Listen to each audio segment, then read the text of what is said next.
1866 সালে দারুল উলুম দেওবন্দ কায়েম করা হলো।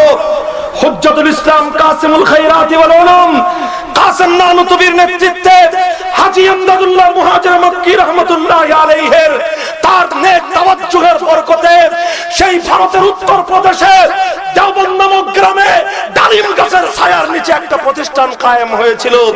ইতিহাস বলে যে এই প্রতিষ্ঠানের নাম ছিল দারুল উলুম দেওবন্দ।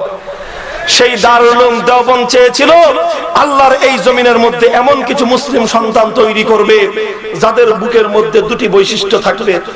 কয় বৈশিষ্ট্য? এক বৈশিষ্ট্যের নাম হবে তাআল্লুক মা আল্লাহ, এক বৈশিষ্ট্যের নাম হবে তাআল্লুক মা আল্লাহ, অপর বৈশিষ্ট্যের নাম হবে জিহাদ ফি সাবিলিল্লাহ। অর্থাৎ মুসলমানেরা রাতের বেলায় হবে খোদার বান্দা, প্রিয় বান্দা, বুজুর্গ, তারা হবে তাহাজ্জুদ গুজার, তাদের হাতের মধ্যে থাকবে তাসবিহ, এরা হবে রাতের বেলার বুজুর্গ মুসলমান।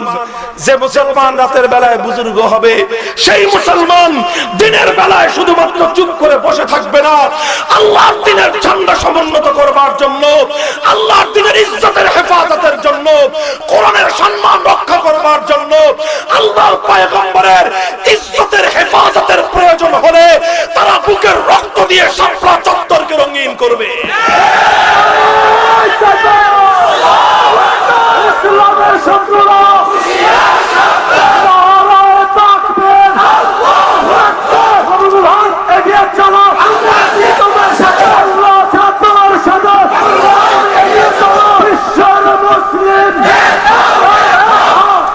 আলহামদুলিল্লাহ, আজও পর্যন্ত দারুল উলুম দেওবন্দ আল্লাহর এই পৃথিবীকে কি দিয়েছে?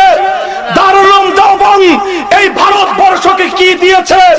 লম্বা কোন ফিরিস্তি বলবার দরকার নাই। আমি বলতে চাই দারুল উলুম দেওবন্দ এই জাতিকে কিছু তাহাজ্জুদ গুজার সন্তান উপহার দিয়েছে। দারুল উলুম দেওবন্দ এবং কওমি মাদ্রাসা এদেশের মানুষকে কি দিয়েছে? এই জাতিকে কি দিয়েছে? এই দেশকে কি দিয়েছে? উম্মতে মুসলিমাকে কি দিয়েছে? যদি প্রশ্ন করো আমি বলবো একবিংশ শতাব্দীতে আল্লাহর দ্বীনের জন্য শাহাদাতের চেতনায় পাগল হয়ে ওয়াকাফের জীবন দেওয়ার মতো মুজাহিদ সন্তান জন্ম দিয়েছে।